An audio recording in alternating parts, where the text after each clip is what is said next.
My mill redecorated our living room without permission, so I banned her from our house. My husband chose his parents over me. I, 32F, have been married to Randy, 34M, for 6 years now. We have 2 beautiful children, Sierra, 5F, and Max, 3M. Our love story began in college, where we met during a charity fundraiser. Randy was the charming, outgoing guy everyone loved, while I was more reserved and focused on my studies. We balanced each other out perfectly, and after dating for 3 years, we tied the knot in the small ceremony surrounded by family and friends.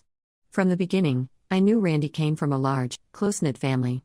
His parents, John, 60M, and Linda, 58F, raised Randy and his 3 siblings in a bustling household where the door was always open to extended family and friends. Randy often spoke fondly of his childhood, filled with family gatherings, impromptu barbecues, and cousins dropping by at all hours. My family background was quite different. As an only child raised by a single mother, I was used to a quieter home life. My mom, while loving, was often busy with work, so I learned to be independent from a young age. When Randy and I started dating, the warmth and liveliness of his family was both exciting and a bit overwhelming for me. After we got married, we bought a modest 3-bedroom house in the same neighborhood as Randy's parents. At first, I didn't mind their frequent visits. John and Linda were helpful when Sierra was born, often bringing home-cooked meals or offering to babysit so Randy and I could have a date night. I appreciated their support, especially since my own mother lived out of state and couldn't be around as much. However, as time went on, I started to feel like our house was becoming an extension of Randy's parents' home. They had a spare key for emergencies, which they began using more and more frequently. I'd wake up to find Linda in our kitchen, cooking breakfast, or John in our living room, watching TV. They'd drop by unannounced, sometimes multiple times a day. I tried to adapt, reminding myself that this was normal for Randy's family. But as our family grew with the birth of Max, I found myself craving more privacy and space to establish our own family routines and traditions. The situation reached a boiling point last month during Sierra's 5th birthday. I had planned a small celebration with just us, a few of Sierra's friends from kindergarten, and their parents. I spent weeks organizing games, baking a special cake, and decorating our backyard with Sierra's favorite princess theme. On the day of the party, just as our guests were arriving, I heard a commotion at the front door. To my shock, John and Linda had shown up with Randy's entire extended family, his siblings, their spouses, all the cousins, and even some family friends. Our carefully planned gathering for 10 ballooned into a chaotic party of over 30 people. I watched in dismay as Linda took over the kitchen, critiquing the snacks I'd prepared and whipping up her own dishes. John fired up our grill, inviting everyone to stay for an impromptu barbecue.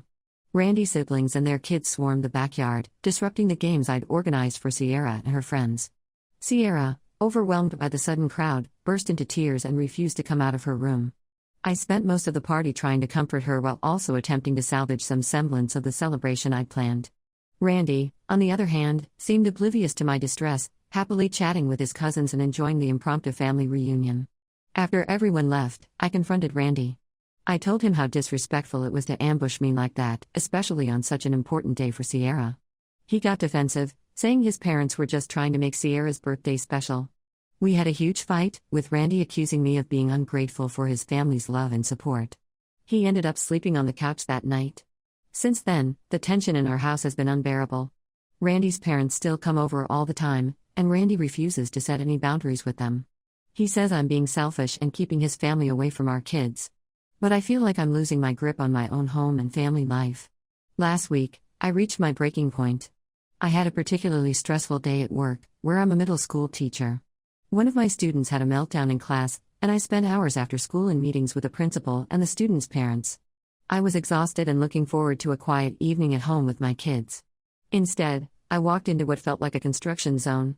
Linda was in our living room, directing 2 delivery men who were bringing in new furniture. She had moved all our existing furniture to the garage and was in the process of hanging up new curtains.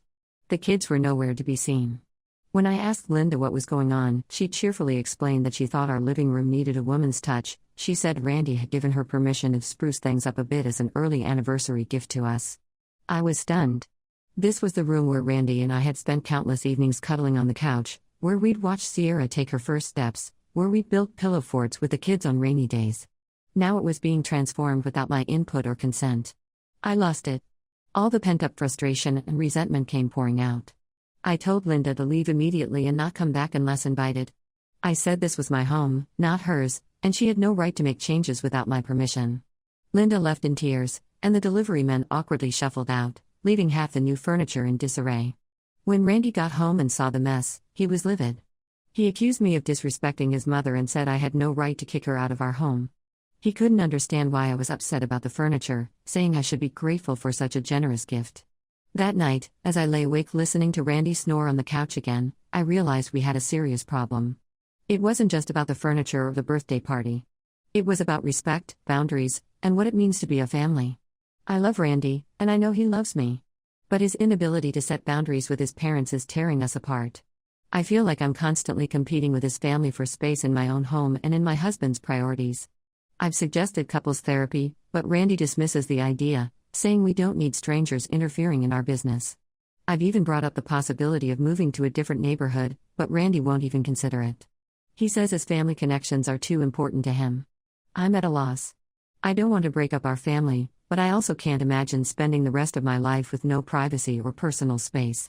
The constant presence of Randy's family is suffocating me, and Randy's refusal to see my side of things is making me question our whole relationship. How can I make Randy understand that his family's behavior is not normal or healthy?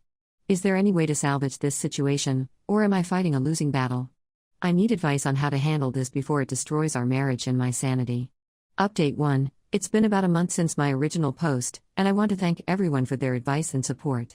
Reading your comments made me realize that I wasn't overreacting and that I needed to take action to address this issue in my marriage. Following many of your suggestions, I decided to have another serious talk with Randy. I chose a moment when the kids were at school and we both had a day off work. I prepared for this conversation carefully, writing down my thoughts and practicing what I wanted to say. I started by telling Randy how much I loved him and our family. I reminded him of the early days of our relationship, how we used to dream about building our life together. Then, I calmly explained how his family's constant presence was affecting my mental health and our marriage. I used specific examples, like Sierra's birthday party and the living room redecoration incident. To my surprise, Randy seemed to listen more attentively than he had in the past. I think seeing how prepared I was made him realize how serious the situation had become. He admitted that he hadn't fully understood how much their presence was bothering me. He said he was used to having family around all the time and thought I would eventually adapt to it. After some discussion, we agreed on a compromise. His parents could visit twice a week, but they had to call first. No more unannounced visits or using the spare key unless it was a genuine emergency. Randy promised to talk to his parents and explain the new rules. For about a week, things improved. John and Linda respected our new boundaries, calling before visits and limiting their time in our home. I started to feel more comfortable and relaxed in my own space. Randy and I were getting along better, and I felt hopeful about our future. But then, everything fell apart. Last Sunday, I woke up to the smell of bacon frying. At first, I thought Randy was making breakfast, but when I went downstairs, I found Linda in our kitchen, cooking a big family breakfast. The house was full of Randy's family, his parents, his siblings, their kids, even some cousins I'd only met once or twice. When I confronted Randy, he sheepishly admitted that he had given his parents back the spare key. He said they had been upset about the new rules and he couldn't bear to see them sad about not being able to come over whenever they wanted. He accused me of trying to tear his family apart and said I was being selfish for not understanding how important family was to him. We had a massive fight right there in the kitchen, with his entire family as an audience. I told Randy that if he couldn't respect my need for privacy and personal space, then maybe we needed to separate. His family looked shocked and Randy stormed out, saying he needed some air. He ended up staying at his parents' house for a few days after that.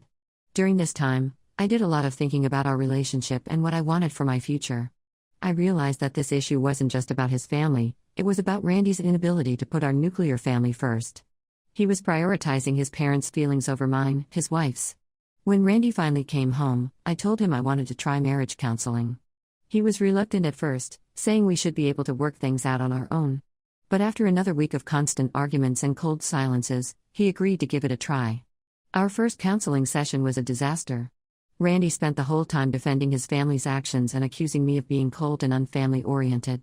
He brought up my own family background, suggesting that I was jealous of his close-knit family because I didn't have that growing up. I felt attacked and misunderstood, and we left the session barely speaking to each other. The counselor suggested we try a trial separation to gain some perspective. Randy was against it at first, saying it would only make things worse. But after another week of tension and arguments, even in front of the kids, he reluctantly agreed it might be for the best.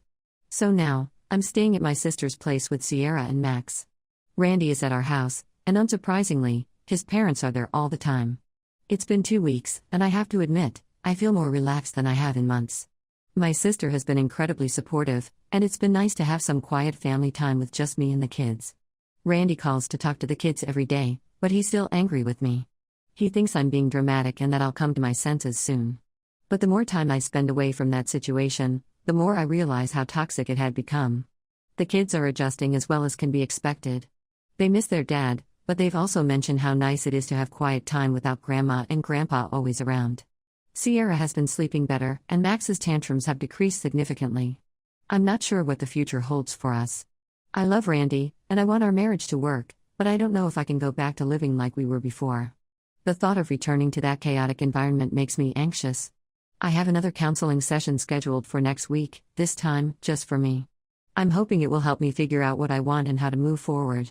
Should I give Randy more time to understand my perspective? Is there a way to compromise that doesn't involve sacrificing my mental health and the well-being of our kids? Or is it time to consider a more permanent separation? I'll update again when I have more news. Thank you all for your support during this difficult time. Your words have been a source of strength and clarity when I needed it most. Update 2. It's been 2 months since my last update, and a lot has happened. I want to thank everyone again for their supportive comments and messages. Your words have been a source of strength during this challenging time. After several individual counseling sessions, I gained clarity on what I needed in my marriage and family life. I realized that the issue with Randy's family was a symptom of a larger problem, Randy's inability to set boundaries and prioritize our nuclear family. I also recognized my own part in the situation, how I had let things escalate by not communicating my feelings clearly from the beginning. With this new understanding, I decided to give our marriage one last chance. I asked Randy to meet me at a neutral location, a park near our house where we used to take Sierra when she was a baby. It was a place that held happy memories for us, and I hoped it would remind us of the family we had built together. I laid out my non-negotiables. His parents could visit once a week, with advance notice. No spare key. And most importantly, Randy needed to start putting our family first. I explained that I wasn't asking him to cut ties with his family, but to create a healthy balance that respected our need for privacy and our desire to create our own family traditions. To my surprise, Randy agreed. He said the separation had been hard on him, and he missed us terribly. He admitted that he had taken me for granted, and that his family's behavior was out of line. He talked about how he'd always seen his parents' constant presence as a sign of love, but he was beginning to understand how it could be overwhelming for someone not used to it. We started couples counseling again, this time with a new therapist who specialized in family dynamics. It was tough at first. Randy struggled to stand up to his parents, and there were several incidents where they tried to overstep. One particularly difficult moment was when Linda showed up unannounced on Sierra's first day of school, insisting she should be there to see her granddaughter off. Randy had to firmly tell her to leave, which led to a tearful confrontation. But slowly, things began to improve. Randy started setting clear boundaries with his family. He explained our new rules to them and, despite their initial resistance, stood his ground. It wasn't easy for him. I could see how torn he felt between his love for his parents and his commitment to our marriage. But he persevered. One day, about a month into our reconciliation, I came home to find Linda in our house again, uninvited. But before I could say anything, Randy stepped in. He firmly told his mother that she needed to leave and respect our boundaries. It was the first time I'd seen him stand up to her so clearly, and it gave me hope that real change was possible. Things have been slowly improving since then. Randy's parents aren't happy with the new arrangements, but they're starting to respect our space. We've had a few family dinners that actually felt pleasant and not overwhelming. Last weekend, we had a barbecue with Randy's siblings and their kids, and for the first time in a long time, I enjoyed having them over. Randy and I are still working on our communication and setting boundaries together. It's not perfect, we still have disagreements, and there are moments when old habits resurface. But we're both committed to making it work. The kids seem happier too. Sierra's nightmares have stopped, and she's doing better in school. Max is more outgoing and less clingy. They both told me they like having special time with Grandma and Grandpa now, instead of seeing them all the time. We're taking it day by day, but I'm cautiously optimistic about our future. Randy has shown real effort in changing, and I'm proud of the progress he's made. I know we still have a long way to go, but for the first time in a long time, I feel like we're a team again. I'll post another update if anything significant changes. Thank you all again for your support and advice. It truly made a difference in helping me navigate this difficult situation. Update 3. It's been 6 months since my last update, and I wanted to share some final thoughts on this journey. Life has settled into a new normal for us, and I'm happy to report that things have significantly improved. Randy has continued to uphold the boundaries we set with his family. There have been a few hiccups along the way, but he's handled them well. His parents now visit once a week for Sunday dinner, and it's actually become a pleasant tradition. They call before coming over, and they respect our privacy. The atmosphere during these visits is much more relaxed and enjoyable than it used to be. The most significant change has been in Randy himself. Through our continued counseling, he's realized how his inability to set boundaries wasn't just affecting me, but also our children and our marriage as a whole. He's been working on becoming more assertive, not just with his family, but in other aspects of his life too. Recently, he stood up to his boss about unreasonable overtime expectations, something he never would have done before. Last month, we faced a big test. Randy's younger sister, Amy, 29F, announced she was getting divorced and wanted to move in with us just for a few weeks.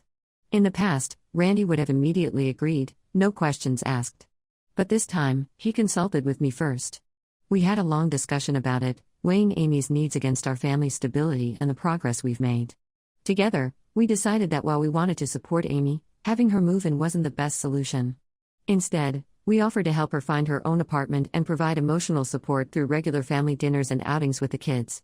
Randy was the one who called Amy to explain our decision. It wasn't an easy conversation, but he handled it with compassion and firmness. Randy's parents weren't happy about our decision. They argued that family should always come first and that we had plenty of room. But Randy stood his ground. He explained that while we love Amy and want to help, we needed to prioritize the stability of our own household, especially considering the rocky period we'd just overcome. I was so proud of him in that moment. Our relationship has grown stronger through this experience. We've learned to communicate better and to present a united front when dealing with family issues. We're making decisions together, considering each other's feelings and needs. It feels like we're true partners now, in a way we hadn't been before. The kids have noticed the change too. Sierra told me she likes that our house is calm now and Max has been more relaxed overall. They still love spending time with their grandparents and extended family, but they seem to appreciate the balance we've struck. We're not perfect and we still have disagreements, but now we handle them as a team. Just last week, we had a minor squabble about household chores, but instead of letting it escalate, we sat down and worked out a fair division of labor. It's these small moments that make me realize how far we've come. I feel respected and heard in my own home, which has made all the difference. Randy and I have been enjoying more quality time together, rekindling the connection that had been strained for so long. We've even started a new tradition of monthly date nights, with John and Linda babysitting the kids, on our terms. Looking back, I'm glad I didn't give up on our marriage. It took a lot of work, and there were times when I wasn't sure we'd make it, but Randy proved he was willing to change and prioritize our family. I've learned a lot about myself too, about communicating my needs clearly and standing up for what I believe is right for our family. I know now that it's possible to love your extended family while still maintaining healthy boundaries. It's not always easy, and it requires constant communication and adjustment, but it's worth it for the peace and happiness it brings to our home. To anyone going through a similar situation, I want to say, don't be afraid to stand up for yourself and your needs. A loving partner should be willing to work with you to create a home environment that makes you both comfortable. It might be a difficult journey, but with patience, communication, and a willingness to change, it's possible to find a balance that works for everyone. I won't be updating again, but I want you all to know that we're doing well and looking forward to our future together. Our home is now truly ours, filled with love, respect, and the right balance of family connection.